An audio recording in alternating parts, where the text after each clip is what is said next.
So the world got wrecked in 2023 by a white mist that created a massive no-life zone. But near this mist, some people and animals started awakening powers, psychics and monsters, respectively. Now in the year 2222, we are in a snowy village right on the edge of that restricted area. A red-haired woman is teasing her brother about his poor performance after just an hour. She is literally giving him a boost over a wall while he complains his body cannot take it.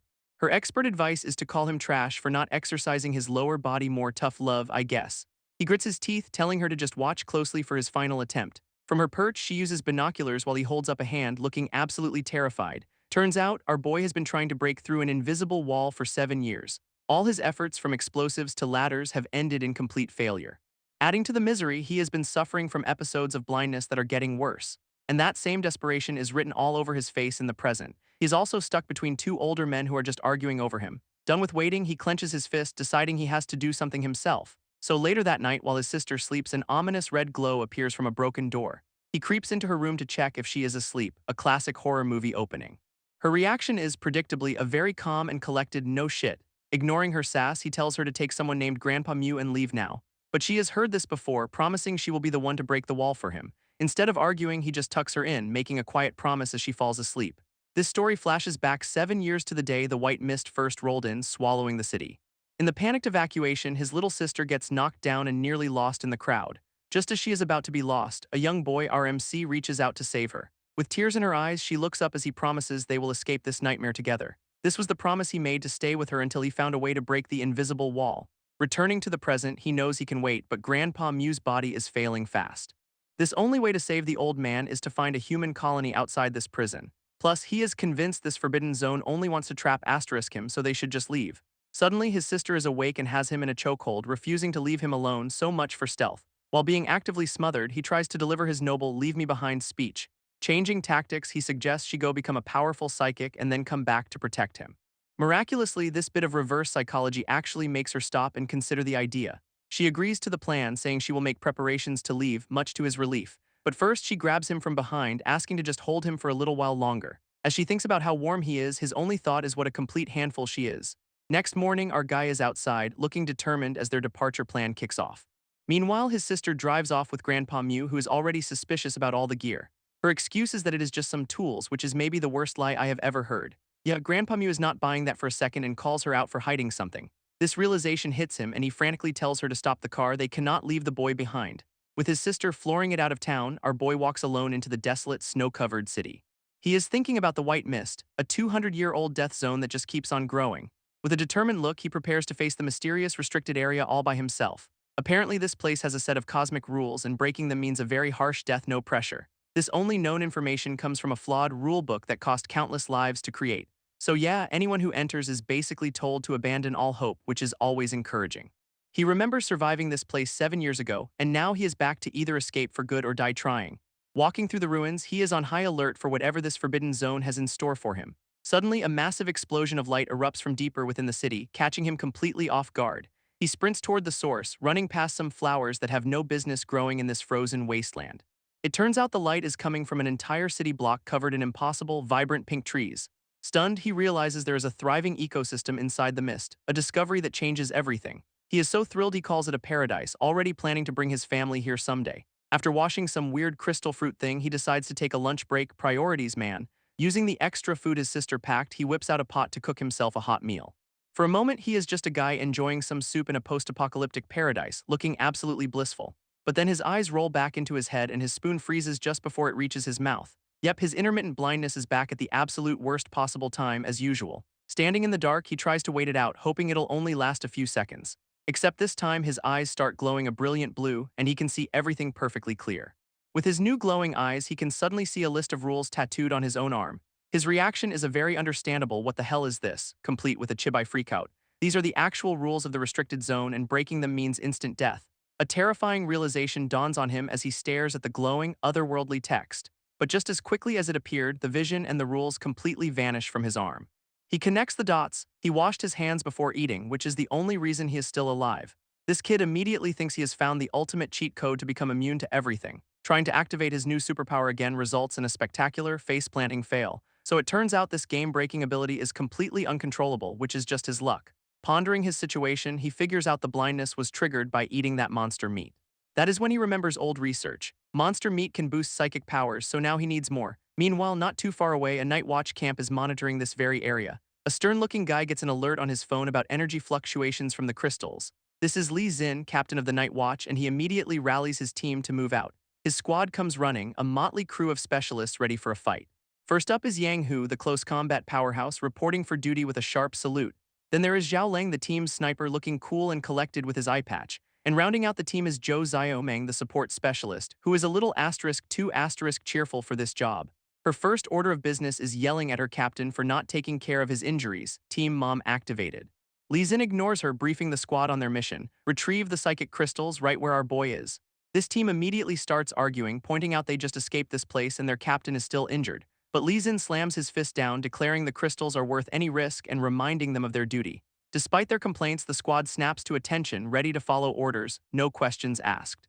30 minutes later, they are back at the restricted zone, with a crystal detector leading the way. Inside the city, Lee Zin orders Yang Hu to take point with the detector while the others provide backup. And Yang Hu is gone, blasting forward with some serious psychic-enhanced speed. Of course, it is not long before a massive, drooling monster makes its grand entrance. This ape-like beast immediately gives chase, bounding after the squad through the ruined streets.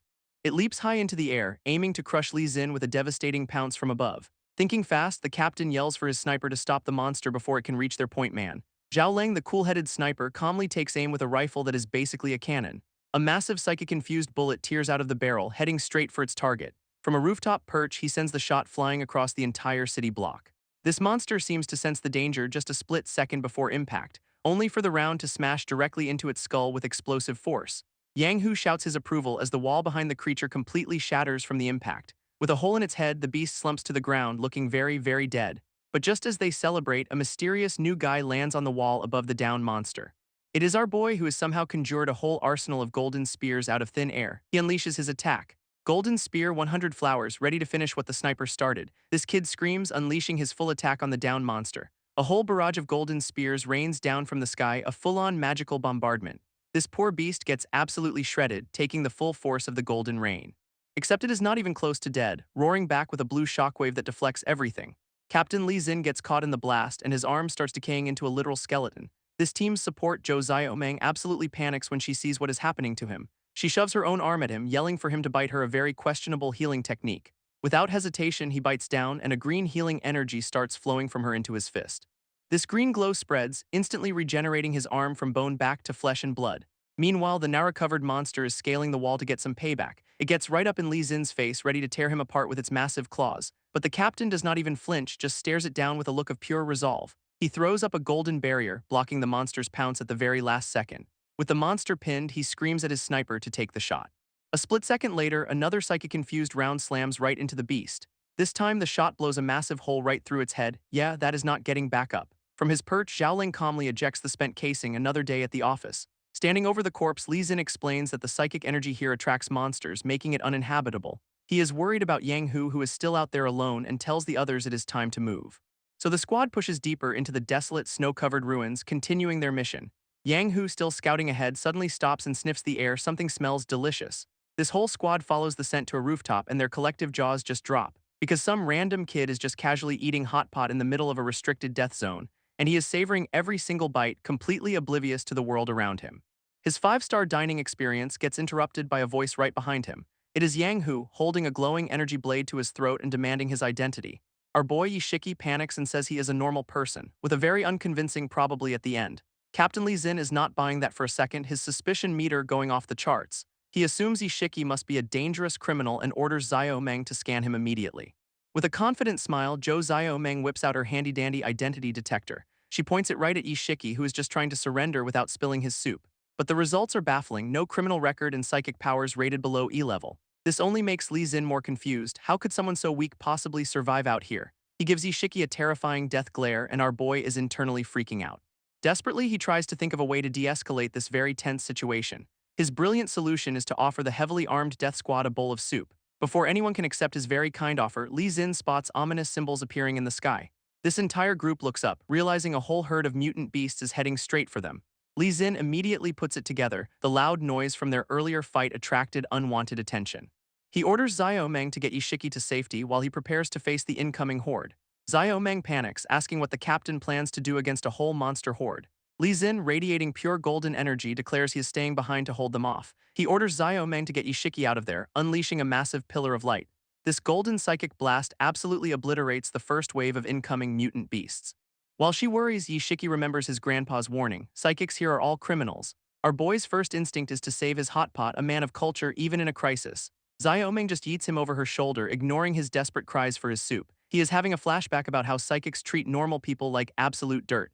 This kid remembers seeing them casually murder people for fun. Great, he is with the good guys. As they leap across rooftops, he glances back at the escalating battle below. Of course, her rescue technique is basically a spine-snapping chiropractic adjustment from hell. He is screaming that she is breaking his back, which seems like a valid complaint right now. She threatens to drop him if he does not shut up, but then he sees something incredible. Back on the ground, Li Xin has summoned a colossal golden warrior to fight the horde. Xiao Meng proudly confirms that that is their captain going full-on god mode. This golden avatar winds up its massive spear, ready to unleash absolute devastation. With one massive swing, it carves through the monsters like they are nothing. Ishiki is just speechless, having never witnessed power on this insane level before. She smugly informs him they are the legendary Night Watch, and his jaw just hits the floor. Amidst the shock, he realizes they are already nearing the edge of the white mist. As they hurtle towards the edge of the zone, Yishiki realizes they are about to become meatloaf against an invisible wall. He tries pleading with Xiaoming for a break, but she gives him a very firm absolutely not. Our boy starts flailing, claiming he is sick and will die if they cross the bridge, a classic. Then it dawns on him that her orders are absolute, a core rule of being a night watchman. That word rules triggers a memory, and he suddenly recalls one from his arm tattoo vision. A flashback hits him with the key phrase, "The only way past the invisible wall is an invisible way." With his eyes glowing, he has a massive eureka moment about how to actually escape this place. This only problem is he has absolutely no idea what an invisible way is supposed to be. After a moment of deep thought, he concludes the invisible way is, well, invisible genius at work, folks. His big brain connects the dots. You have to close your eyes and just run straight at it. Without any warning, he shoves Xiao Meng sideways, completely catching her off guard. This sends them both tumbling right off the side of the bridge in a spectacular dive. Ishiki somehow lands perfectly, sitting on a pile of rubble like he planned it all along. Looking ahead, he sees a green lawn he has only dreamed of for 7 long years. He is finally out. This kid just loses it, throwing his arms up and screaming that he is finally free. His freedom party is cut short by an interrogation at a night watch base where he is asked for an id he does not have. Inside, he is being questioned by a familiar face who asks for his age, 17. This interrogator is none other than Zhao Leng, the team's sniper, continuing his very serious questions. He finally gets to the big one: what was a civilian doing in a restricted death zone? And Ishiki's answer is perfect. He was eating hot pot and lost it because of them. Zhao Leng kicks off the interrogation by stating the white mist has a 99.96% death rate, and Ishiki's perfect response is that he went there specifically to die, not the answer he expected. Getting right in his face, the sniper warns him not to joke around with the night watch. Their little stare-down gets interrupted by Captain Li Xin, who hobbles in looking like a mummy. Li Xin just brushes off their concern, insisting he is not going to die from his injuries. He then reminds Ishiki about the golden god of war he saw earlier, revealing it was him. This captain takes over, demanding to know how a normal person survived 7 years in that hellscape. Our boy explains he was just trying to leave but got stopped by a giant invisible wall. This news completely baffles the squad. None of them have ever heard of such a thing. So Ishiki prepares to tell them the whole story, starting from 7 years ago. And Xiao Meng is already in tears, calling his story outrageous before he has even started. A tough critic. Li Xin figures it out, theorizing his special eyes hide his true power from their detector. To confirm his theory, the captain orders an immediate test of Ishiki's vision. Yang Hu whips out a knife for the demonstration, and our boy just tells them to watch closely. With incredible speed, Yang Hu unleashes a blinding flurry of psychic-infused slashes. When asked for the count, Ishiki casually nails it, 67 slashes. Li Xin officially upgrades his assessment, pegging him as at least a C rank with enhanced vision. Then he casually suggests another test, adding if there is a problem they will just dissect him. Ishiki is immediately dragged away, screaming about not wanting to be turned into a science project. After he is gone, Yang Hu asks the captain if he actually believes any of the kid's wild story. Li Xin mulls it over the kid's a liar, but he does not seem like a bad guy, just a weird one. And so begins the test, as a blue-haired doctor wheels in a very strapped-down Ishiki. Our boy puts on his best "I am not about to be dissected" smile, which is fooling absolutely no one. She introduces herself as Novo, the camp's doctor, getting a little too close for comfort. With a classic eye chart in hand, she announces it is time for a simple vision test. Ishiki scoffs, saying this is way too easy for his supervision. Famous last words, buddy. Novo clarifies they are testing the other asterisk functions, and his eyes flare with golden light. His vision instantly zooms past her, locking onto the eye chart with incredible precision. He focuses so hard he can see the individual pixels on the letters, but it does not stop there. Because his gaze punches right through the wall, revealing the raw material inside it. He immediately realizes he has X-ray vision and promptly uses it on the first girl he sees. As Novo asks him a simple question, his mind is already connecting the dots. Objects, walls, people. This revelation is apparently too much for his teenage brain, triggering a massive nosebleed. Novo is completely baffled why a simple eye exam is causing this kind of dramatic reaction. Meanwhile, Ishiki is just lost in his own world, muttering about how big and white things are. This test results print out, officially classifying him as a C+ talent with a support-type vision ability. He stares at the paper, having absolutely no clue if C is good or just a passing grade. So Novo sits him down for a little Psychic Powers 101 lecture. She breaks down the 6 power ranks, from the lowly E tier all the way up to the legendary S tier. To cap it off, she explains that the top 2 tiers are so rare they make up less than 1% of all psychics. She continues the lecture, breaking down the top-tier psychic types, basically a who-to-hunt list for leveling up. Novo tells him not to feel bad about his C rank since it is still considered pretty respectable in the grand scheme of things. Ishiki connects the dots, realizing his C+ grade is the reason for his fancy new X-ray vision. Then she drops a crucial warning. Using his peeping powers can get him noticed by other psychics. Our boy immediately panics, stammering that he is still a total noob at this whole superpower thing. Seeing his potential, she offers him a full scholarship to the Psychic Academy because his talent is so rare. This place is basically Psychic Hogwarts, the most elite training ground in the entire country. Of course, it is insanely hard to get into, accepting only a fraction of applicants each year. Ishiki stands up, revealing he has always dreamed of becoming a psychic and joining the Night Watch. With stars in his eyes, he asks if he actually has a shot at his childhood dream. Novo just hands him an official psychic id, telling him he is free to go, just do not wander back into any death zones. He clutches the card, his mind completely blown that he is not going to be a science experiment after all. She just laughs, telling him Li Zin's dissection threat was just a scare tactic, a very effective one apparently. Now officially a free man, Ishiki's first thought is to find his grandpa and friend to share the news. This story then flashes back 8 hours, showing a lone car in a snowy, abandoned city. We see his grandpa, absolutely wrecked with guilt and blaming himself for what happened to Ishiki. His red-haired friend says they cannot help him now that he has gone into the zone alone. She then makes a solemn promise to the old man. She will become a psychic and go back in to rescue him. But their heartfelt moment is interrupted by a massive explosion just down the street, and a whole stampede of angry, glowing-eyed rhino monsters comes charging right at them. This girl and grandpa dive into their van, trying to make a desperate getaway. Speeding down the snowy street, they are being chased by a whole herd of angry rhino monsters. From the back, grandpa's brilliant defense strategy is to just chuck random boxes at them. One of the beasts takes a crate to the face, which only seems to make it angrier. This old man realizes they have run out of ammo and the monsters are closing in fast. He screams at the girl to shut the back hatch before they all become monster chow. It is too late. A massive rhino is right on their bumper, ready to smash the van to bits. This monster's hand grabs Grandpa, who is desperately trying to hold the door closed. But from a nearby rooftop, a mysterious figure is watching the whole thing go down. This absolute unit leaps into the fray, his fist glowing with blue energy as he decks a monster. Now inside the van, he has just saved the old man from being ripped out by the beast. Their new passenger, already bleeding, just yells at them to keep driving and not stop for anything.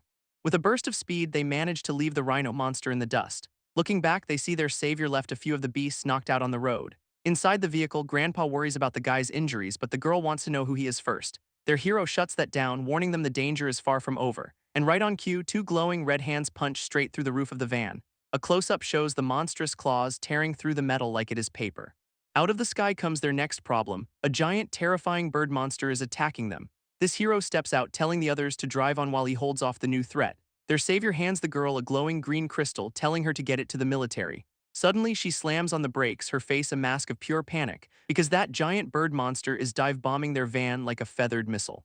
This hero shoves his glowing fist right into its beak, barely holding it back from shredding them. With a massive burst of blue energy, he pushes the monster's face out of the van. He screams at the beast to get off, putting every last ounce of power into the punch. As the van speeds off, he is left standing alone in the street to face the monster. He just asks them to promise they will deliver the crystal, trusting these strangers with his life. Vowing not to die a worthless death, he prepares for his heroic last stand. Grandpa asks if they are really just leaving him, but the girl insists they have to obey. She stares at the crystal, wondering what could possibly be worth this kind of sacrifice. As she grips it, the crystal suddenly erupts with a blinding green light. This energy completely engulfs her, her eyes wide with shock and confusion. A massive shockwave of power blasts out from the van, flooding the entire street. This hero gets caught in the blast just as the bird monster is about to strike him down. He looks up, completely stunned by the sudden, overwhelming surge of energy. From the blast, a giant spectral hand forms and just swats the monster like a fly. This bird gets absolutely launched into the air, sent tumbling away by the mysterious force. Now he is just standing there, watching the monster retreat as feathers drift down from the sky. Completely baffled, he just asks what happened. My man, we have the same question. This hero is left standing there, completely dumbfounded by the light show he just witnessed. He quickly puts 2 and 2 together. That crystal must have fused with someone in the van. This scene then shifts to a snowy town as a voice weakly calls out for someone named Shuinger. Turns out it is Grandpa, waking up in a high-tech medical bay and demanding answers from everyone. He immediately grabs a nearby official, frantically asking if she has seen his granddaughter. This purple-haired woman just calmly points, asking if by hand Shuinger he means the girl over there. His eyes go wide with absolute horror at what he is being shown, because his granddaughter is now floating inside a massive green crystal in a lab, not a good sign. A closer look reveals she is unconscious, bathed in an eerie, otherworldly glow. Grandpa absolutely loses it, trying to leap out of bed and screaming about what they have done to her. A new long-haired scientist steps in, coolly telling him her condition has nothing to do with them. This explanation does absolutely nothing to calm the old man down, understandably. This scientist clarifies that her coma is because she fused with the superpower crystal he was carrying. Grandpa's mind flashes back to the glowing green rock the hero handed to the girl. Showing him a tablet, the doctor confirms the crystal has fully integrated with her body. This old man asks what happens next, as a scan shows her body being rewritten by raw energy. If things go well, the scientist says she will awaken as a psychic thanks to her latent constitution. Grandpa argues she has never had any powers, so how could she suddenly be a strong psychic? This doctor explains that some powers awaken late or can even be suppressed by others nearby. He concludes that she might just be a one-in-a-million case, a live specimen of this rare phenomenon. This scientist explains that while she is stable, her life is definitely still on the line, because that massive power surge from the crystal just put her on the radar of God's followers. Grandpa is completely baffled, having no clue who these new bad guys are. So the doctor clarifies they are a massive terrorist group made up entirely of psychics. Great. Their whole deal is that a higher dimensional god is coming and the forbidden zones are the welcome mat. They have been plotting to wipe out the old world to prepare for their god's arrival. He continues, saying the cult believes only the most powerful psychics are worthy of joining them, and since her power cannot be hidden, they will try to recruit her as one of their apostles. Of course, if she refuses to join their little doomsday club, they will just kill her instead. But if she does convert, the Night Watch will have to eliminate her anyway, so she is basically doomed. Elsewhere, a cloaked man stands atop a skyscraper, surveying the city below. With a single glance, he locks onto his target, announcing he has found her. He gets a call ordering him to bring her in to become the ninth apostle. This guy, Raven, seems way too excited about his new kidnapping assignment. This scene then cuts to a bus driving through the snowy streets, totally peaceful for now. And on that bus is Shiki, just staring out the window, lost in thought. All this recent excitement has clearly worn him out because he lets out a massive yawn. But his nap is cut short when he is violently thrown forward in his seat. This bus screeches to a sudden, jarring halt on the icy road. Inside, the driver is screaming his head off, and the passengers are giving him an earful right back. This driver screams at everyone to shut up because there is a monster outside. Hearing this, Yishiki's eyes go wide. A monster, really? He immediately scrambles to the window to see what is going on, and sure enough, a winged beast is just chilling in the middle of the road. This thing looks absolutely furious with glowing purple eyes and a nasty snarl, which is not exactly a comforting sight for our boy. With a shriek, the monster takes to the air, flying straight for them. But the bus driver steps out, revealing he is a retired D-rank psychic from the Night Watch.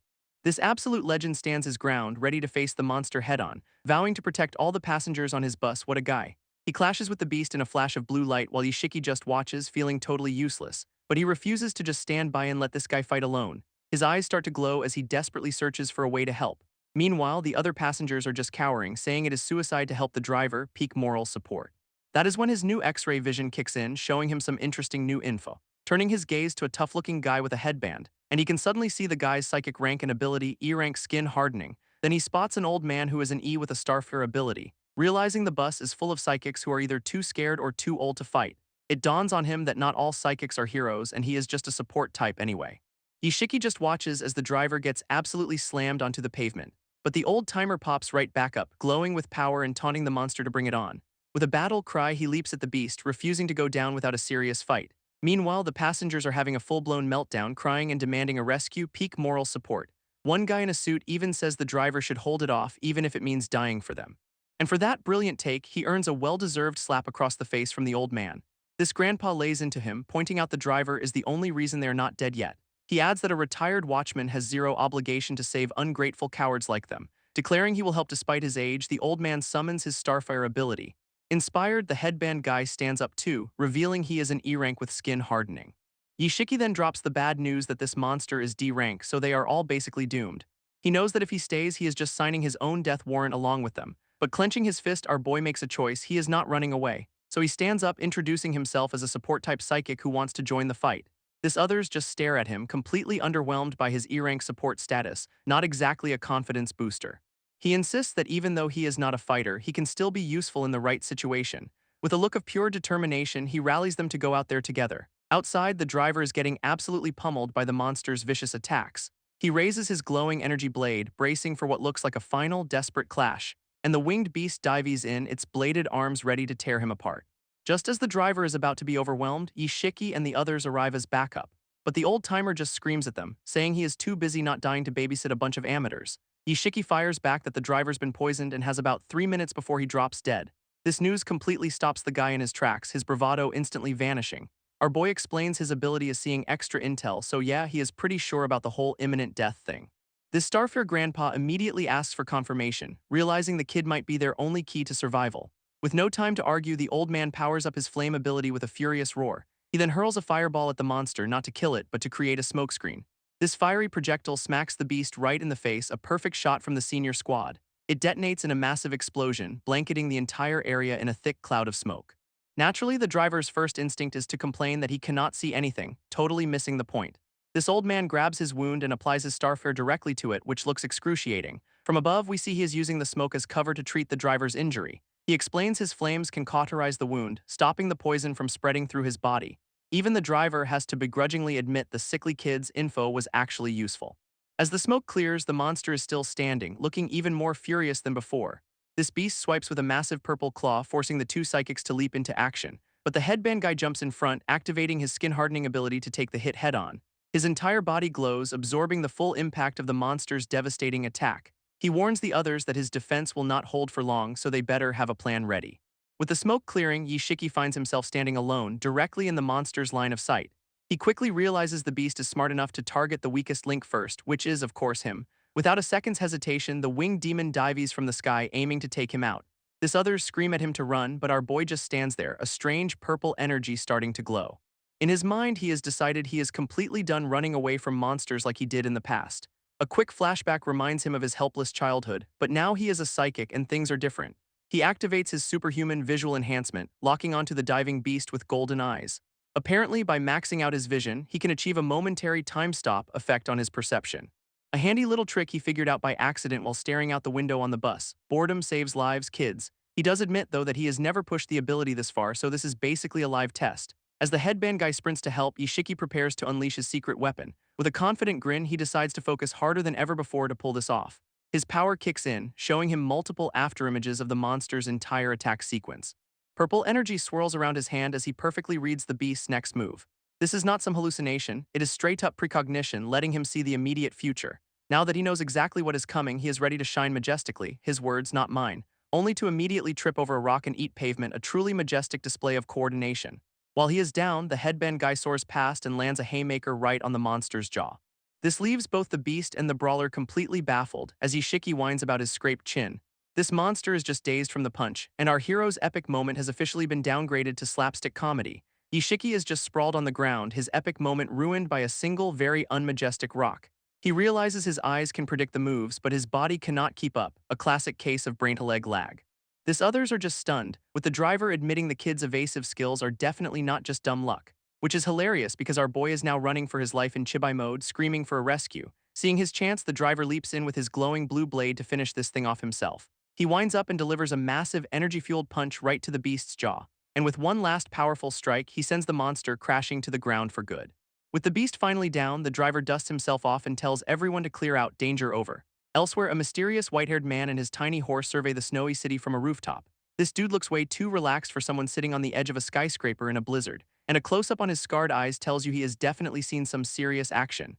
Meanwhile, Ishiki finally gets off the bus, the whole monster ordeal seemingly behind him. But before he can leave, the Starfare grandpa stops him for a little chat, telling him that rank does not matter and his intuition says the kid is secretly powerful. This driver and headband guy agree, even saying he has the potential to be a night watchman. Our boy is just completely stunned by the sudden vote of confidence from his new friends. He gets all flustered, waving his hands around and promising to work hard. What a dork. Now on his own, he is totally lost, with no idea where his grandpa or sister Shuenger are. He pulls out a note with a phone number for a job, wondering if it is even worth trying to call, only to look up and see some random guy holding a phone with his picture on it. Great, a stalker. Instead of running, Ishiki cheerfully asks the suspicious dude if he can borrow his phone. This man just gives him the most unimpressed side-eye in history. Backing away, he lectures our boy that phones are for emergencies, not for borrowing. Ishiki just smiles, playing dumb and asking if phones are expensive, a master of social stealth. This guy explains it is mandatory for anyone over 12 to have one, getting more suspicious by the second. Then he points accusingly, wondering if Ishiki is some kind of foreigner for not knowing this. Our boy is just baffled, wondering why this dude immediately assumes he is a villain. Turns out the guy is on the phone reporting a suspicious agent from the followers of God, and yeah, he means Ishiki. When asked for a description, he turns to get a better look at his target, only to find that Ishiki has completely vanished into thin air, leaving him totally confused. A short distance away, our boy catches his breath, glad he managed to escape that mess. He realizes his psychic senses picked up the guy's hostility, triggering his instinct to bolt. But now he is wondering what the heck a god follower is, and it definitely does not sound friendly. All that existential dread is quickly replaced by the fact that he is starving and hopelessly lost. Looking around the massive city, he realizes just how screwed he is, a truly epic moment of despair. His face says it all, a perfect mix of panic and exhaustion. Just then, he spots a neon sign for the Red Romantic Bar and decides to check it out. This door opens to reveal a purple-haired woman casually eating a snack, looking thoroughly bored. She looks down to see Ishiki standing there, looking like a lost puppy in the snow, and her first thought is that his innocent eyes are actually pretty cute, which is an interesting first impression. This purple-haired woman gets right in his face, calling him little brother with a decidedly unsisterly vibe. She asks if he has come to play at the bar, and our boy is just a blushing, head-shaking mess. Leaning in clothes, she whispers a suggestion for a drink instead. The full court presses on, but his stomach completely betrays him with a massive growl, shattering the mood instantly. She just cracks up, asking when he last ate, while he shrinks in chibiform embarrassment. After her laugh, she asks for his name and age, clearly amused by this stray puppy she found. Just then, a green-haired woman named Lily shows up, wondering who Dudu's early visitor is. Lily sizes him up from the doorway, commenting on what a handsome young man he is. Dudu tells her to butt out and turns back to Ishiki, who stammers out his name and age, 17. With a predatory grin, Dudu points out that means he will be 18 next year. But Lily cuts in with a savage joke, suggesting he meant 17 years for one night. She then asks Ishiki if she is right, and his eyes just spin with pure unadulterated panic. Our boy immediately strikes a pose, yelling that he is a law-abiding citizen who does not do bad things. What a dork. These two women just stare at each other, completely speechless at his sudden dramatic declaration, and then they both absolutely lose it, laughing their heads off at his earnest denial. Dudu explains the Red Romantic Bar is a totally legit national brand, not some shady den of vice. Taking pity on him, she tells Lily the kid is about to pass out from hunger and needs food stat. So Lily just grabs his hand and starts dragging him inside, promising to treat him to a big dinner. A little while later, Ishiki is patting a full stomach, surrounded by a mountain of empty noodle bowls. This women watch the carnage, with Lily wondering if he got kicked out for eating his family into bankruptcy. Dudu casually asks Ishiki why he is wandering around the city all alone. He explains he got separated from his family and is now searching for them town by town. This women are shocked, wondering how he is not afraid of starving to death on his own. Our boy admits he needs to find a job to keep looking but has absolutely no useful skills. Lily jumps in with a convenient offer. They need a waiter, and it is a super simple gig. Ishiki's eyes practically glow with joy at the prospect of actual employment. Then comes the catch: there is no salary and he has to earn all his wages from customers. Dudu leans in, adding that female clients might reward him very well for his service at night. His brain immediately short-circuits, calculating how many bowls of noodles he could buy with that money. But then the single neuron responsible for self-preservation finally kicks in, questioning the at night part. They just smile, saying his earnings depend entirely on his service skills, which sounds ominous. His eyes go wide with panic as he realizes something is very, very wrong here. For a second, he tries to rationalize it, thinking he must be overthinking things, but that thought is immediately vaporized by the dollar signs now permanently installed in his eyes. With a dramatic pose, he officially accepts the job, promising to work his absolute hardest. This women are thrilled, calling him the future star of the bar as Lily goes to get his clothes. Ishiki is just confused about the uniform while getting his cheeks pinched like a child. As he looks at the bar from the outside, he finally admits this place is definitely shady. Later that night, the club starts to fill up with couples and groups ready to party. Inside, the place is buzzing with energy, drinks are flowing, and everyone's having a great time. This night kicks off with a round of drinks for some happy customers, and our boy Ishiki is on the floor looking sharp in his new waiter uniform. His first customers of the night immediately spot him, calling him handsome. This trio wastes no time, approaching him and asking if he is the new guy. He nervously admits it is his very first day on the job, fresh meat basically, which one of them takes as an invitation to ask about the bar's special services. Our boy is completely lost, having no idea what she is talking about. Another employee just tells him not to worry and that he will get used to it. But Ishiki has a full-blown internal crisis, vowing his soul is not for sale. This woman leaves satisfied anyway, promising to come back just for him. He's left holding a fat stack of cash, realizing city folks just want someone to talk to. And apparently all he had to do was listen to get paid and get a kiss on the cheek. It is a moment of pure shock. This job is not at all what he expected. Later that night, he is washing off the days, experiences, thinking about how his life has gone completely off the rails from what he imagined. He flashes back to awakening his powers and breaking through a barrier to save his sister. which landed him in a military camp getting interrogated by officials. Then he remembers getting attacked by that winged monster on the bus. And now, with no support, he has somehow ended up working as a companion in a bar. Through it all, one thing is clear: he has to master his powers and get stronger no matter what. He focuses inward, tapping into a golden core of pure, concentrated power, which is good because this job apparently involves fulfilling some very specific customer fantasies, and some of those fantasies are way more intense than others, to put it mildly. Meanwhile, in a back room, a mysterious woman with a pipe lounges, sensing something is off, and a close-up on this new boss reveals she is trying to place an unfamiliar presence, when Dudu suddenly pops in, surprised to see her superior. Sister Hong has arrived. She reports that the bar is fine, they just hired a new little brother since they were short-staffed. But Sister Hong cuts her off, demanding to know if anything important has happened in the city. Dudu immediately spills some major intel about psychic energy spikes and a mysterious frozen girl. Pleased with the report, Sister Hong orders her to find out the girl's identity immediately. Listening in from afar, Yishiki realizes this bar is actually an intelligence-gathering operation. At that exact moment, Sister Hong's instincts flare up and she whips her pipe around. She spins with a glare, demanding to know who is eavesdropping on her private meeting. And our boy's eye goes wide with pure panic, realizing he has just been discovered. Back in the bathroom, he is gasping for air, relieved he was not caught red-handed. A flash of red confirms his psychic eyes were how he was listening in from across the building. In the other room, a Chibai Dudu is just totally confused by her boss's sudden outburst. Sister Hong narrows her eyes, connecting the dots and asking about that new person they hired. Dudu just stares back a little nervously, confirming that yes, there is a new guy. This next day at noon, she cheerfully heads down the hall to get Brother Yi for lunch. Dudu peeks into his room with a very eager grin, asking if her new favorite employee is awake. But instead of sleeping, she finds Ishiki mid-push-up, looking completely baffled by the intrusion. Her brain immediately short-circuits, going full-on heart-eyes mode over his physique. A woman of culture, I see. With zero hesitation, she lunges at him, demanding to touch, sending our boy into a full-blown panic retreat. She then tries to play it cool, claiming she was just inviting him to lunch, but that look is not about food. Ishiki attempts to set some HR-friendly boundaries, warning her that harassing a coworker is a bad look. Dudu just scoffs, accusing him of learning some bad things after only one night on the job. He tries to shoo her out so he can get dressed, while she just stands there with her eyes covered, fooling absolutely no one. Then the vibe shifts completely as she asks if he used his powers to spy on the meeting next door. The fun's over. Our boy is absolutely busted, his wide-eyed shock confirming every single word she just said. He immediately tries playing dumb, acting all innocent and confused, but it is a hilariously weak defense. Dudu slams him against the wall, dropping the act and revealing she knows this bar is an intelligence agency. Now that she knows about his psychic eyes, she pins him down and demands to know his real intentions. From above, she clarifies they are not threatening him, they are trying to recruit him for his intel-gathering skills. Ishiki's first thought is about losing his freedom, so he asks the million-dollar question, can I say no? She seems genuinely shocked he'd turn them down, insisting he is a perfect fit for their shady business. But he lays out his true goal. He wants to get stronger and enter the dangerous, restricted area, not be a spy. He thanks her for her help but makes it clear that he cannot stay here forever. With his eyes glowing, he explains that he has a reason he must go, even if it means risking his life. Dudu surprisingly backs down, saying everyone in their line of work has secrets they do not share. Dudu gives him a solid lead, a recently cleared restricted zone where he can hunt monsters for cash. As a parting gift, she tosses him a clean phone, promising it is not bugged, which is a hilarious thing to have to specify. It is preloaded with her and Lily's numbers, a standing invitation to return if he ever changes his mind. Yishiki looks up, calling her name with a sudden seriousness that catches her off guard.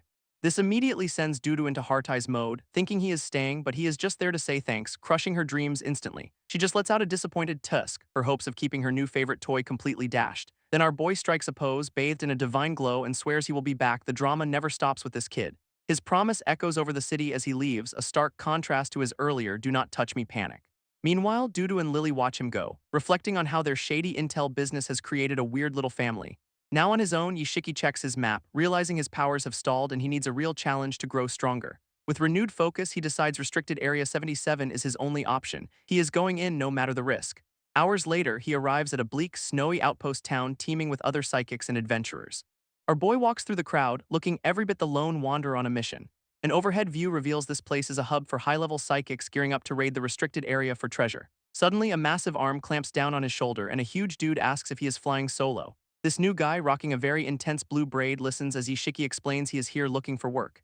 This man introduces his crew, says he is a Class C captain, and asks Ishiki what his rank is. Ishiki just stares, processing the sudden job interview in the middle of a frozen street. With a quick scan, his psychic eyes reveal the entire team's power levels, a mix of D and C ranks, and then he drops the bomb, admitting to the Class C captain that he is only a level E awkward. This captain absolutely loses it, laughing at the idea of a low-rank rookie in a forbidden zone. In response, Ishiki's psychic eyes flare up with a golden, menacing light. This captain feels a sudden power surge and thinks it is his own, which is just adorable. But instead, he gets a psychic vision of a horrifying spider monster about to pounce on him, which is dangling some very unpleasant-looking party favors right above his head. This vision gets way too real, showing him staring straight into the creature's hungry mouth. He snaps out of it, sweating bullets and apologizing to his crew for his sudden freakout. But Yishiki saw the whole thing, realizing this guy is a coward who'd abandon his team. With that intel gathered, our boy just turns around to leave without another word, prompting the captain to call out that he is heading in the wrong direction. He then points the other way, telling a weakling like him to just go home already. Yishiki thanks him for the concern but makes it clear he is going in no matter what. This declaration sends the entire squad into another round of hysterical laughter. As he walks off, Yishiki says he'd rather die alone than team up with a captain who runs from danger. This captain is completely blindsided, demanding to know what he is talking about. Our boy just shrugs it off, telling him to just assume he is here to die because why not be dramatic? Watching him go, the crew just mutters about how weird this kid is, leaving the captain completely silent, his ego thoroughly bruised. Alone again, Yishiki knows he is out of his league. He is an E rank in a sea of D ranks, and he realizes any team would just use him as a meat shield, so solo it is. With no team willing to take him, Yishiki decides to brave the restricted zone all by himself. He recalls Dudu's intel about the thick, dome-like mist that blankets the entire area. Treasure hunters call the thinner patches of fog the entrance, his only way forward. While other teams have expensive gear for this, our boy is stuck with a compass and zero cash. Fortunately, his psychic eyes are the only special equipment he is ever going to need. His vision cuts right through the fog, but he immediately spots something moving in the distance. It is a mist demon, a D-rank creature that supposedly only preys on people who are lost. So as long as he keeps his cool and walks a straight line, he should be perfectly fine, in theory. This area is crawling with them, but just as the intel suggested, they are leaving him alone for now. But then one of the demons whips its head around, sensing something approaching fast. Instead of attacking, the creature just bolts, fleeing from a much bigger threat. That threat turns out to be a truck full of demon hunters who suddenly slam on the brakes. Their captain screams for them to stop, his eyes wide with alarm. His crew is totally confused, asking their captain, Wu Lei, what the big deal is. He has detected a weird power fluctuation nearby, mistaking it for a possible illusion. After a tense moment, they drive off, leaving a terrified Ishiki hiding just out of sight. He remembers Dudu's warning that getting caught here without a license means solitary confinement. Our boy lets out a shaky breath, relieved he managed to stay hidden from the patrol. Just as he relaxes, his psychic eyes pick up something else, glowing red text in the air. It is a list of bizarre rules for the area, including do not cry and wash your hands. What kind of place is this? Ishiki realizes his psychic eyes can read the floating rules of the zone. This gives him a massive confidence boost, thinking he can just follow the list and stroll through unharmed. He starts memorizing them, with rule number 1 being do not attack your own kind, a classic. Our boy continues his lonely trek through the desolate, snow-covered city streets. Just as he notices the mist is clearing, a sign that the real danger is about to begin. A shadowy beast with glowing red eyes emerges from the fog, looking ready to pounce. And his reaction is exactly what you'd expect from a guy who just walked into a monster den. This thing is supposed to be a D-rank monster, a vicious predator ready for a meal. He squares up, knife at the ready, prepared for a life-or-death battle against the massive wolf. This creature pants heavily, drool dripping from its fangs, looking absolutely terrifying, for about a second. Because the big bad wolf is actually a big fluffy husky wagging its tail like it has just seen a new friend. Ishiki's brain completely short-circuits, unable to process this sudden shift from horror to comedy. Still, he keeps his guard up, reminding himself that anything living here is a threat, even if it is cute. This two of them face off in a tense standoff, or at least one of them thinks it is tense. Then the dog just rolls over, completely shattering any remaining illusion of danger. Our boy finally accepts that this creature is not aggressive in the slightest, just weirdly friendly. He is left wondering if this is just some random, ordinary husky that wandered into a death zone. This good boy just sits there, tongue out, clearly waiting for something other than a fight. When a light bulb goes off in his head as he remembers the steak he has packed in his bag, he pulls out the food and the husky's eyes turn to hearts. Mystery solved, it was just hungry. He offers up the steak and the supposedly terrifying beast goes absolutely feral for it. Our boy is still trying to convince himself this thing is a secret killing machine, which is immediately undercut by the husky doing a full-on happy backflip for its snack. And with that, Yishiki officially retracts his statement, it is just a dumb dog. Yishiki tells the dog to enjoy the meal, which was actually his own supply for the trip. With his good deed for the day done, he waves goodbye and continues on his way. But the husky has other plans, immediately finishing its meal and trotting right after him. He tries to shoo his new shadow away, but the tail just keeps on wagging. When he asks if it is seriously following him, the dog gives him a very enthusiastic nod. A quick scan with his psychic eyes reveals the truth. It is a sea-level demon wolf trying to form a pact.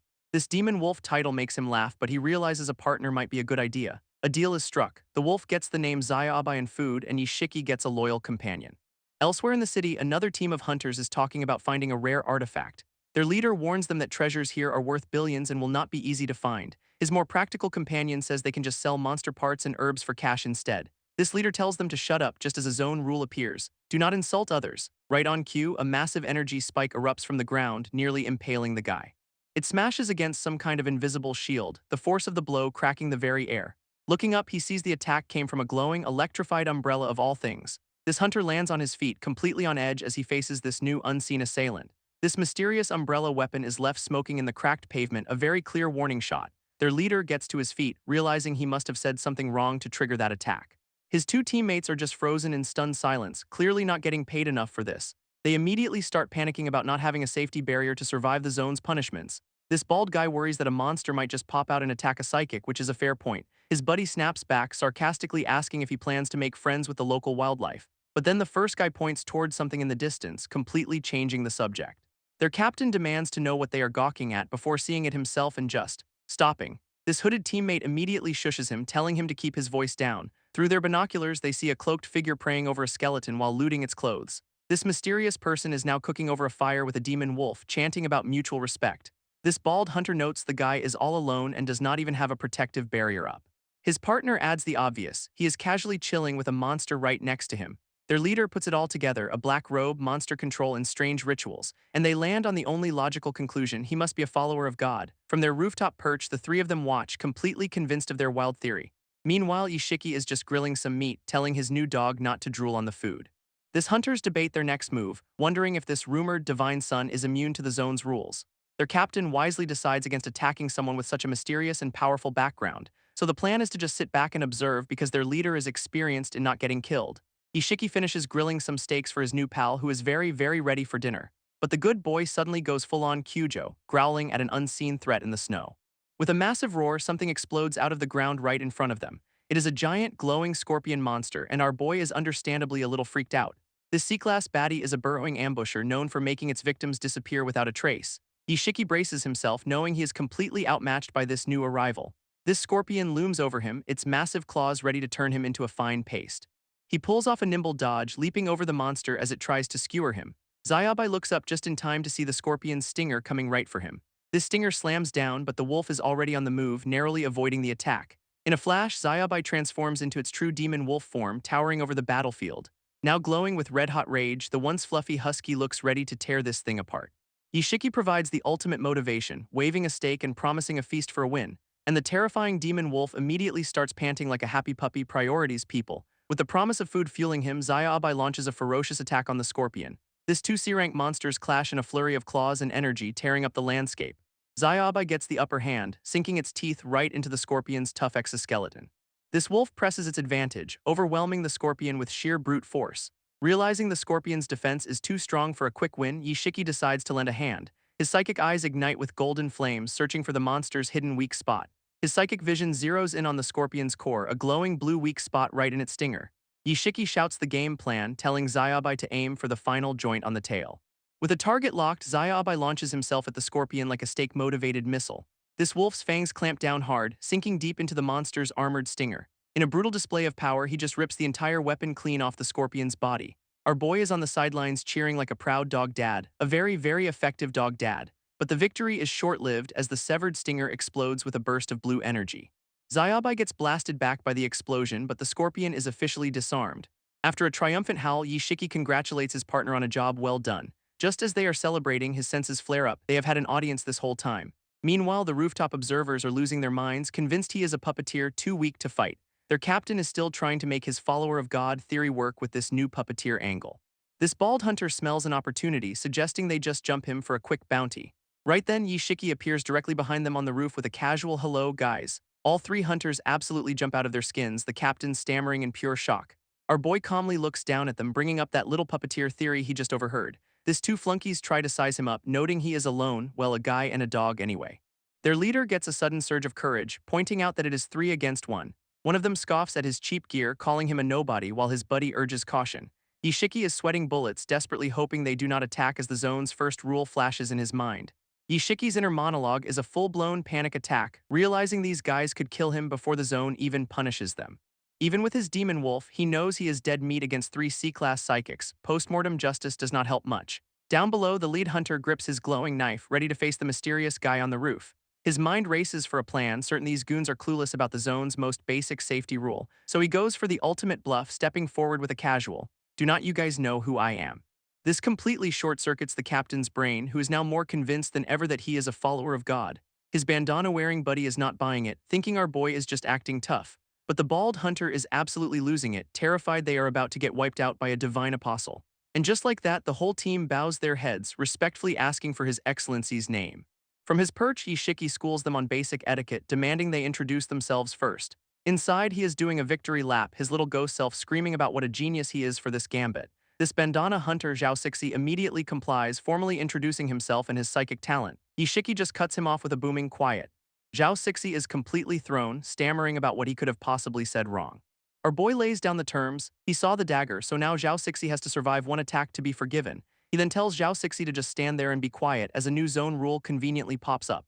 Zhao Sixi braces himself for a fight, totally confused why Ishiki is not even moving. Suddenly, a crack of energy appears on the ground right beside him, the zone's punishment system activating. A massive energy spear erupts from the ground, impaling him straight through the chest. He is sent flying backwards, taken out not by Ishiki but by the very rules he did not know existed. Zhao Sixi clutches his throat, completely baffled by the attack he thinks came from Ishiki. His captain is having a full-on meltdown, convinced they just picked a fight with an S-level word magic user. Meanwhile, Ishiki is internally gloating about his bluff, then doubles down by asking who wants to go next. This other two hunters immediately drop to their knees, begging for forgiveness, so much for being tough guys. With one last intimidating glare, Ishiki just tells them to get lost, and they are gone, the captain literally carrying his injured subordinate as they scramble away. Watching them retreat, Ishiki finally exhales, admitting to himself that a real fight would have been his end. He turns to Zaya Abai and promises a grilled meat dinner because a good boy deserves a good reward. Elsewhere, the terrified hunters make their way back to a more established base. A healed-up Zhao Sixi bursts into a room, eager to report what happened to his lord. This new leader, a guy with some fancy headgear, casually asks what information is so important. Zhao Sixi launches into his report, claiming they ran into a mysterious master who was at least a level. Now interested, the boss sits down and demands a full description of this supposed powerhouse. He describes a masked man who commands a demon wolf, concluding he must be a follower of God. That theory gets the leader on his feet, now desperate to find and confirm this legendary person himself. 4 days later, deep in the restricted zone, the sounds of battle echo across the snow. A quick status check reveals Zaya Abai has been busy, leveling up to a B-rank demonic wolf. Ishiki proudly notes his partner's power-up, confident he can now handle a B-class crocodile. And there is our boy, mid-fight, riding the massive gator monster like it is a bucking bronco. This crocodile retaliates with a massive energy-infused claw, swiping hard to throw him off. From his tree perch, Ishiki orders his wolf, now apparently named Simba, to attack the gator's belly. He notes that while Simba's not exactly a genius, he is smart enough to follow basic go bite that instructions. And the good boy immediately proves him right, sinking his fangs deep into the crocodile's side. Ishiki then recalls a zone rule: no touching a demon beast for over 3 seconds, so his dreams of a wolf mount are officially dead. Meanwhile, high above the battlefield, a massive eagle is circling, clearly on the hunt for something. Through its eyes, an observer spots the cloaked man and his demon wolf, confirming the target's location. A new hunter with high-tech gear reports that the guy's power seems to be controlling things from a distance. Suddenly, a massive pillar of pink energy erupts nearby, catching the attention of the entire squad. Their leader speculates that a forbidden artifact might have just appeared, right next to their follower of God target. Back on the ground, Simba stands triumphantly over the now very dead crocodile monster. Ishiki looks up, completely mesmerized by the giant, ominous beam of light in the sky. He immediately wonders if some legendary treasure is up for grabs, his dead gator already forgot. Figuring there are no rivals around, he decides to go check it out because that always works out well. With a happy bark, Simba follows his master through the strange pink forest toward the mysterious light. After walking for what feels like forever, Ishiki realizes just how massive this restricted zone really is. But his thoughts are cut short when Simba lets out a warning howl, sensing danger ahead. Looming over them is a colossal stone serpent with glowing red eyes, the source of the energy beam. This thing is just radiating, you shall not pass energy, its stone body crackling with power. Ishiki recognizes it as the black serpent, a gatekeeper, and knows they have never faced anything this strong. He is totally cornered, realizing that not only is he too weak, but even his B-rank wolf is hopelessly outmatched. So Ishiki tries his ultimate move, offering the colossal stone guardian a nice juicy steak, and the ancient, terrifying monster's eye just sparkles with genuine interest. Our boy immediately thinks there is hope because apparently food bribery works on interdimensional horrors. Elsewhere, that other Hunter Squad scanner confirms the pink pillar is an 11 artifact. Their leader, a guy with some very serious-looking goggles, orders his team to get ready to seize it. He warns them that the zone creates conscious monsters to guard these treasures, so no slacking. Right on cue, a swarm of shadowy bug creatures erupts from the ground to block their path. This captain shouts that they are coming as his whole team charges forward into the fray. With his eyes glowing, he screams for everyone to unleash their psychic powers and break through. This team is a wild mix of abilities, from dragon claws and cat girls to one dude who is just incredibly buff. They have even got their own three-headed demon wolf because of course they do. This hunters immediately start slicing and dicing the bug monsters with colorful energy blades. One of them carves through the horde like a hot knife through butter, leaving chaos in their wake. Having cleared the way, the team leaps down into the obsidian forest, the zone's inner circle. But their captain is immediately ambushed midair by a massive, glowing green serpent. It unleashes a devastating energy beam that smashes into the rock wall right beside him. A teammate identifies the level threat as a hell nether python with corrosive attacks. Making things so much worse, they see a whole army of monsters gathering below them. This captain orders his team to push forward as one of his members transforms into a huge beast to fight a serpent. But the beast is already struggling, with the serpent roaring at it to get on its feet. Their three-headed wolf powers up, each head crackling with a different element. It unleashes a triple beam of pure elemental chaos on the bug swarm below. This combined blast just punches a massive hole right through the monster horde. Their leader yells for the team to push on while he holds the line alone. And by holding the line, he means getting into a staring contest with a giant acid snake. One of the Catgirl members leaps in for a desperate strike against the Hell Nether Python. But the serpent's corrosive tail whips around, slamming right into their wolfman.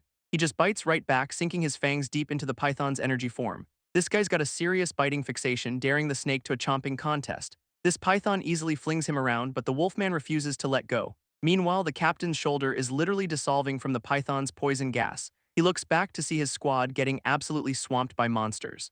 And it is not just bugs, a whole menagerie of horrors is pouring in to join the party. This leader finally admits he might have, slightly underestimated the death zone, so he does the heroic thing and just abandons his team to go for the artifact himself. He is confident this monster wall will stop any rivals from getting through. What a great guy.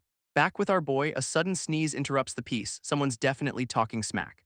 He smugly comments on the distant battle, wondering why they do not just use steak. Simba gives an enthusiastic bark because food is always the answer. And there they are, walking right past the giant stone serpent who is just chilling now. 5 hours later, Yashiki is just standing around, looking completely unimpressed. This stone forest is way bigger than he thought, and the artifact is still miles away. Suddenly, a tiny glowing scorpion pops up right in front of him, catching him off guard. And that little guy immediately evolves into a massive A-class monster named Scorpio. Instead of panicking, our boy is thrilled to finally find a worthy opponent after all this time. His brilliant idea is to tame it, because who needs a plan when you have steak? So he unleashes his ultimate technique, the legendary barbecue attack, right at its face. This A-class terror is just completely baffled by the flying piece of meat.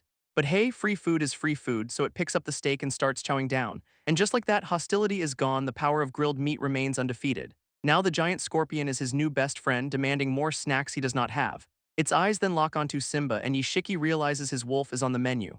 He desperately tries to talk it down, promising future barbecue if it spares his little brother. After a moment of thought, the scorpion just burrows straight into the ground. With a final rumble, it completely vanishes, leaving them standing there alone. Our boy is fuming. The monster just pulled the all-Etandrun. He sits down with Simba, admitting that maybe, just maybe, a-level monsters are tricky. Yashiki compares the situation to losing a meat bun while trying to tame a dog. Hearing this, Simba lets out a sad little woof, clearly taking it personally. So now he has to explain to his B-rank demon wolf that it was just a metaphor. Yashiki tells his new giant stone friend that the meat is all gone, so it is soup time. Simba gives him a look, and our boy asks what is wrong with his furry companion. With a sudden bark, the wolf alerts him to something dropping from the sky. It is Scorpio. And the class monster just casually drops a whole pig at their feet, a gift for its new bestie. Our boy realizes the scorpion did not just eat and run, it went hunting. Never underestimate a foodie's dedication. Elsewhere at the source of the energy pillar, we find the level forbidden artifact, a massive stone gate. A new squad of hunters has arrived, their leader ordering them to start decrypting the artifact's rules. This crew's got codenames like Three of Hearts and Jack of Diamonds, looking like a full-on poker hand. Their leader confirms the psychic energy radiating from the gate is at least a level. One of the members, a guy with a giant hammer, suggests they just smash the thing open. But the leader shuts that down, explaining that physical force is useless against an artifact's rules. This hammer guy argues that since they do not know the rules, they might as well try something. Another member, Five of Clubs, agrees and decides to test the door himself with his iron hand ability. He unleashes a massive blast of energy, slamming his glowing fists right into the stone gate, and it does not even move an inch, completely absorbing the attack without a single scratch. This entire team just stands there in the most awkward, dead-silent chibai moment ever. Their leader smugly reminds them that he literally just said brute force would not work. But hey, on the bright side, their little stunt confirmed the artifact is not aggressive. He then cheerfully adds that if it was, their teammate would already be dead, great for morale. With no other ideas, they decide to just keep poking at it, hoping to figure out the rules by elimination. This Pokerhand squad's artifact poking gets interrupted by a warning that someone is coming, and it is Yishiki finally arriving at the gate with a smug little "I am here" pose. He strolls into the chaotic scene, casually observing that it does not seem very peaceful. One of the hunters spots him and his two pets, immediately assuming he has got malicious intent. So the guy yells across the clearing, demanding to know who the hell he is. Our boy just plays it cool, claiming he is here to watch the fun, a totally innocent bystander. This squad leader is having none of it, telling his team not to believe a single word. He then does some quick, very flawed math, thinking their 6 members can easily handle Yishiki's 3.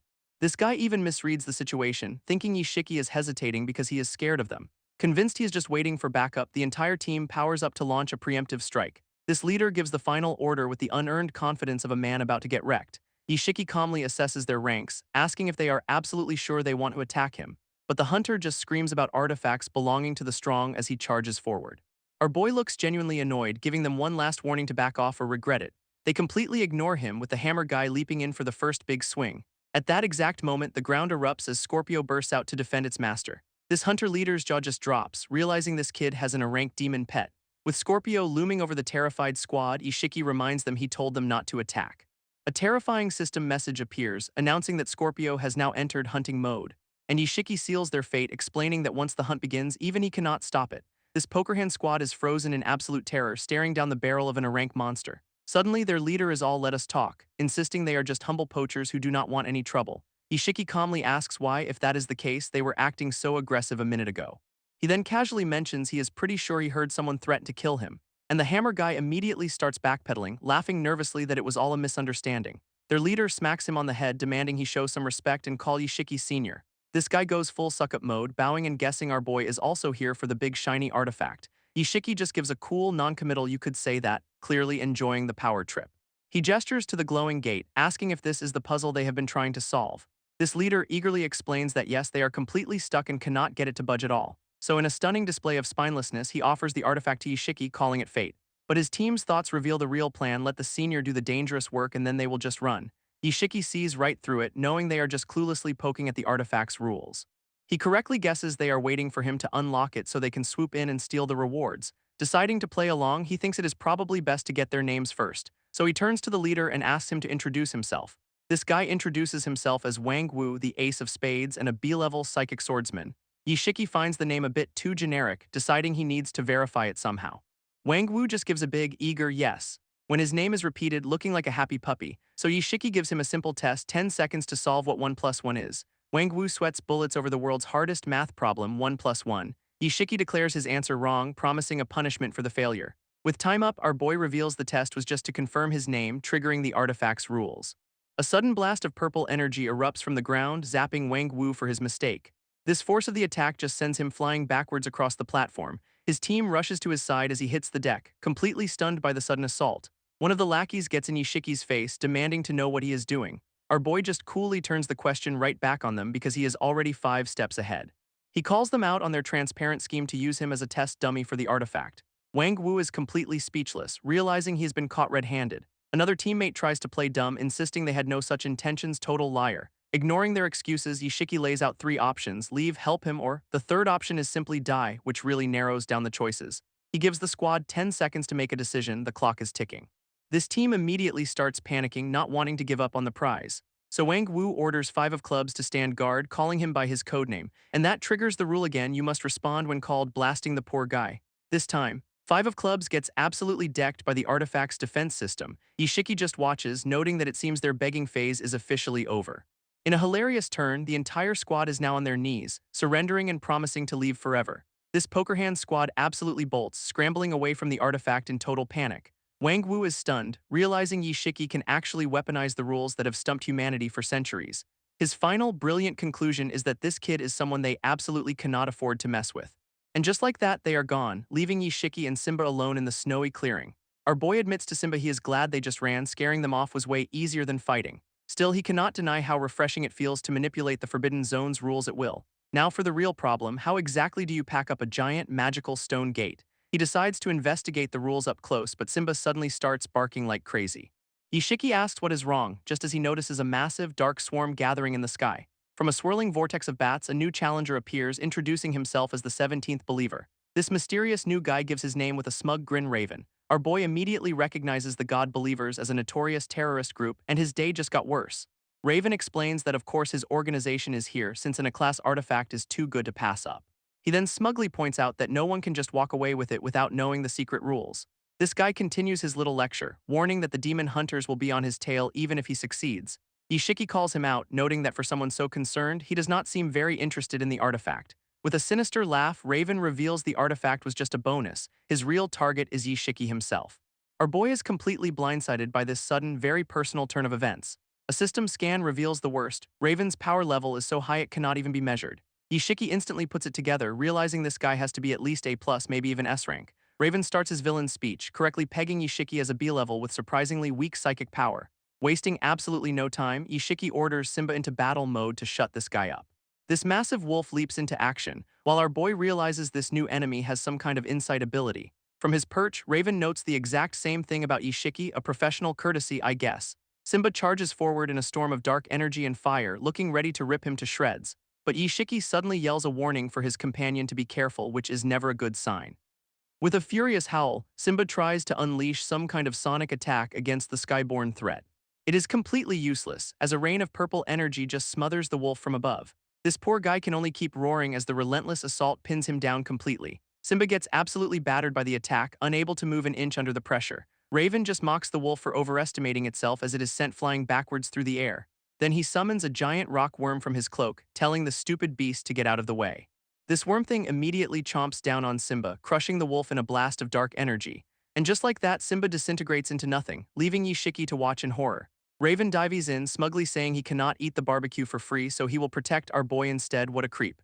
In a last-ditch effort, Scorpio bursts from the ground and Ishiki begs it not to fail him now. But then our boy's eyes go wide with shock, as if he just noticed something completely unexpected.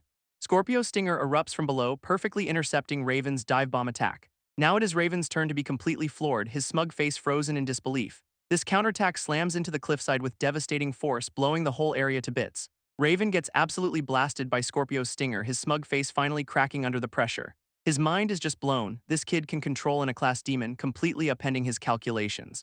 On top of that, he realizes the stinger is poisonous and he has to prioritize detoxification immediately. This whole area erupts in a massive explosion of dark energy from the counterattack. From the smoke, Raven admits defeat for now, which is just villain speak for I am running away. And just like that, he vanishes, leaving Ishiki and his giant purple scorpion standing victorious. His parting shot is a classic threat to meet again, promising to show them what a god's follower can really do. Turning to his massive demon pet, Ishiki gives a heartfelt thanks for the clutch save. He then immediately checks on his other companions, worried about their safety after that brutal fight. Turns out the whole crew is fine. Simba, Scorpio, and even that armored worm thing are all good to go. Our boy gets all emotional, promising he will never forget how they put their lives on the line for him. With the bad guy gone, he turns his attention back to the main prize, wondering how to get the giant gate home.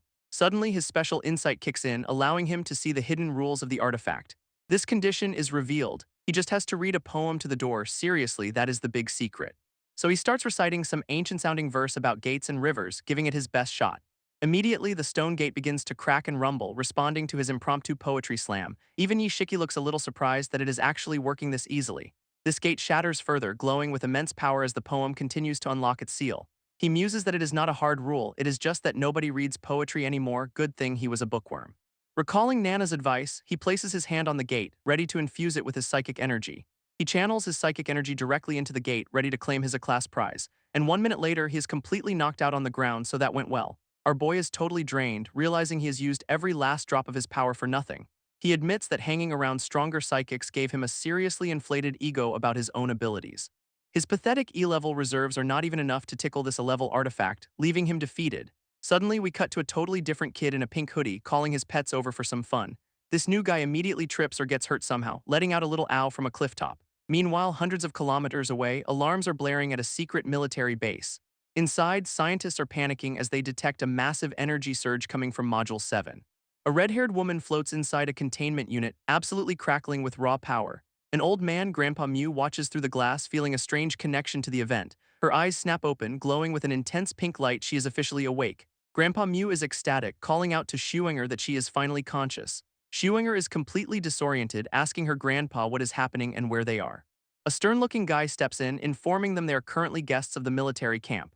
With a jolt of recognition, she realizes she knows this guy from somewhere before. He introduces himself as Yang Hu, a demon hunter, striking a pose like he is God's gift to women, but she is having none of it, immediately demanding he pay for the car his demon-chasing antics destroyed.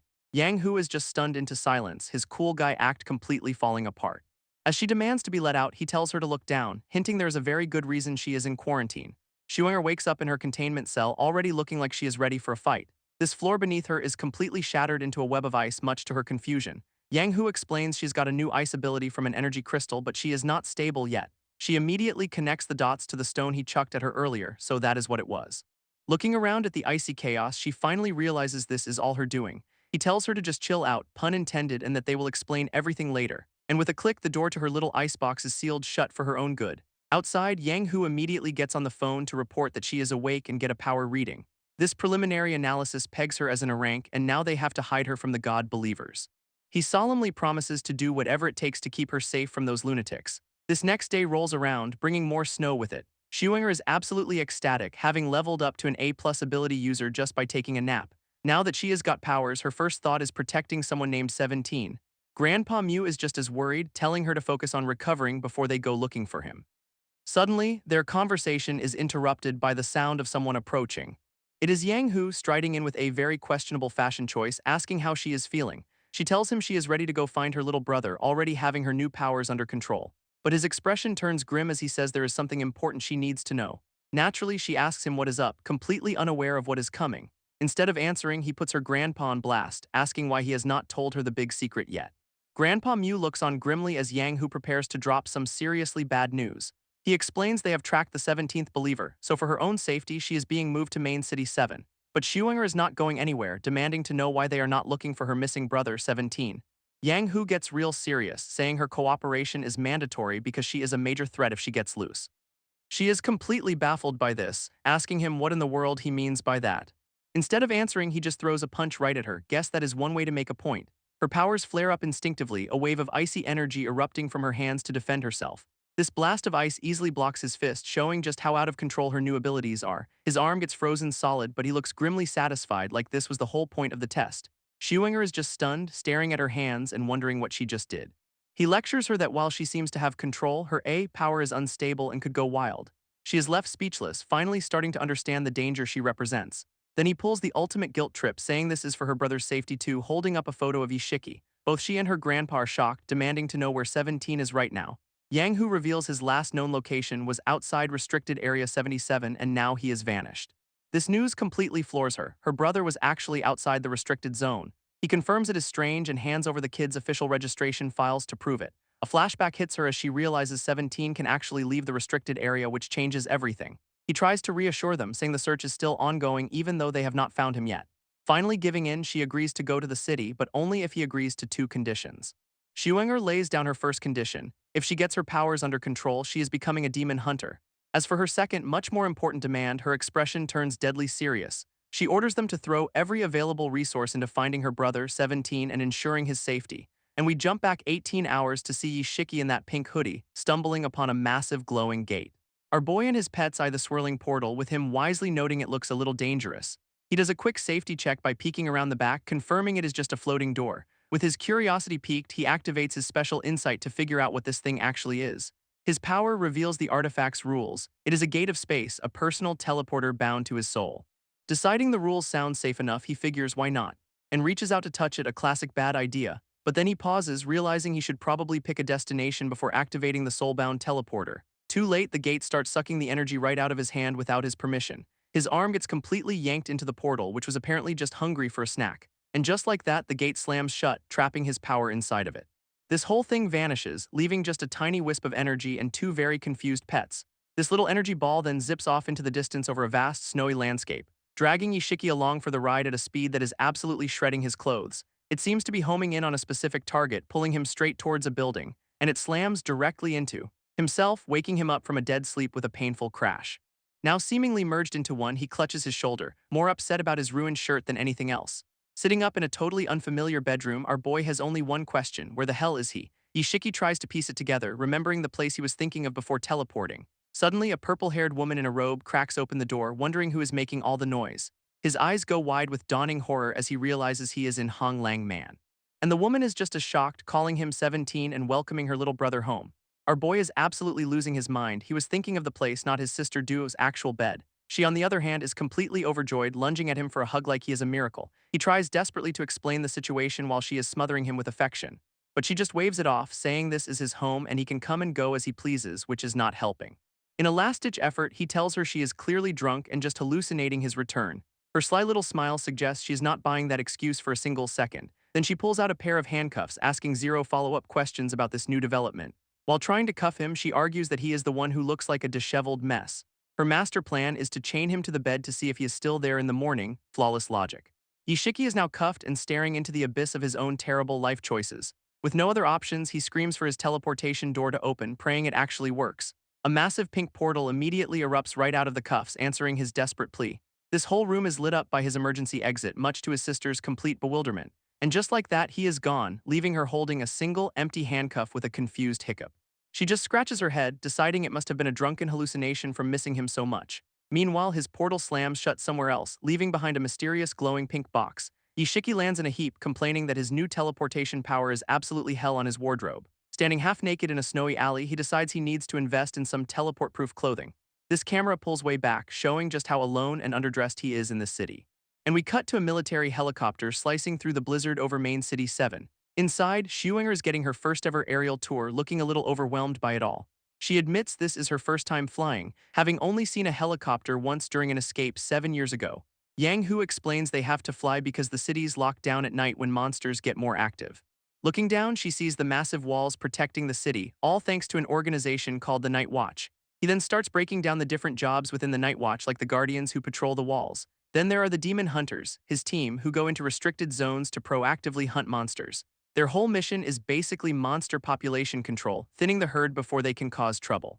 You have also got road protectors, who guard the ground transport and supply lines between urban areas. And finally, the knowledge seekers, a bunch of lab coats who study dangerous forbidden artifacts. This research is apparently as dangerous as defusing a bomb, and they also teach at the Ability Academy.